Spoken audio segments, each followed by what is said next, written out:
There's someone on the Preston boys basketball bench who may not only be the face of this school, but also the Preston community. And most likely it's not head coach Dan Beck, who's in his 37th year as an educator and coach in Preston.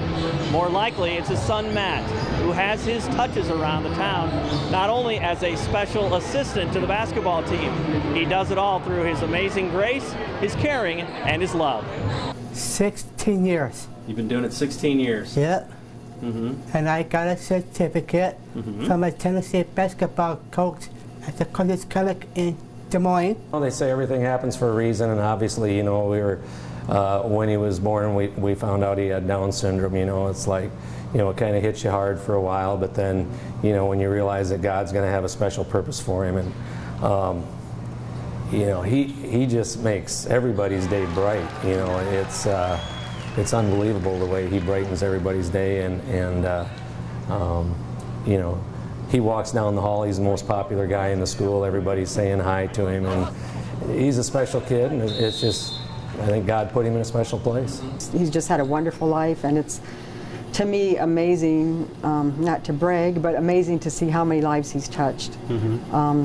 He's got a good sense of humor, very witty, and he enjoys people, and he's very caring too. You know, he knows everybody's birthday, he sends them balloons on their birthdays, and just, he enjoys life. He's very happy. He's part of the team for us. He's there all of our games, cheering us on, you know, giving us some pointers. Usually after the game, he'll give us some words of advice, and kind of brings a smile and kind of lightens things up for us. He's always loved referees, and back when he was in high school, one year he wanted a referee suit for Christmas. So, you know, we got him the referee shirt, the referee pants and shoes and everything, and then he would start coming to our practices, and whenever we'd scrimmage, he would referee. And of course, we used to joke that he was a better referee than some of them we got in the games. Of course, we always had to say that. But even, you know, he graduated in '99, and that year when we were out in the state tournament, you know, he was out there when we were practicing.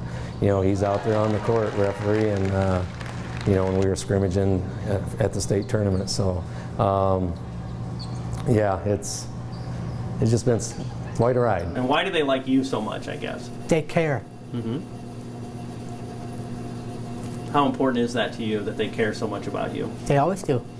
The message in Preston, Iowa, when it comes to Matt Beck is, if you know him, you love him. And one person who may know him as well as anyone else is Wendy House.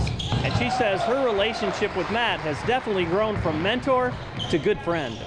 He's always been so accepted as a student and as a person. Everybody wants to be Matt's friend, and everybody calls his name in the hallway, and many times he's kind of tunnel visioned. He wants to come down and tell me a specific thing, and he just will not look at anybody and come down to our room, and he'll tell me whatever it is, and well, then he's good to go to talk to somebody else, because he's just driven, and he does have many unique interests and knows so much about presidents and history and dinosaurs. And I mean, he also will mention things that have happened 10 years ago when he was in high school, that maybe when we were on a job site, he will quote the exact words that I said when we were on that job site. I mean, he's very intelligent. He used to make sure he would go over to the person that was going to announce the starting lineups and the coaches, and make sure that they had his name on the list, that he was going to get announced. And of course, you know, like we went to Springville last Saturday on his birthday. They're always, you know, very good about announcing his birthday, because that's huge to him. You know, just things like that. That, yeah, other crowds have always given him special attention to, and you know, other coaches have been great to him. I mean, I look at the guy, and you know, maybe a reflection of Christ too. You know, what God wants us to be, that loving person too, and expressive about that too. Have you seen those kind of God moments over the years? Oh yes, yeah.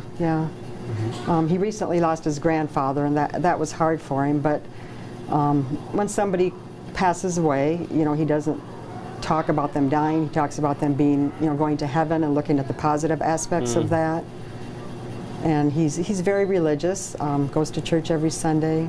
It means a lot to him. And then you get the last word, right, at the end of the night. You get to say the last thing to the guys? Yeah. Yeah, what do you usually tell the guys? I have been counting on the fish we got so far. Matt, what's up? We got 10 in a row. 10 in a row.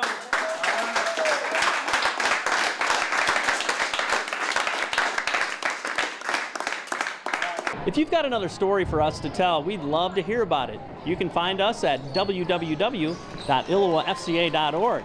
Also there's great opportunities to see how you can volunteer or support FCA. With this week's FCA Story of the Week, I'm Dan Pearson.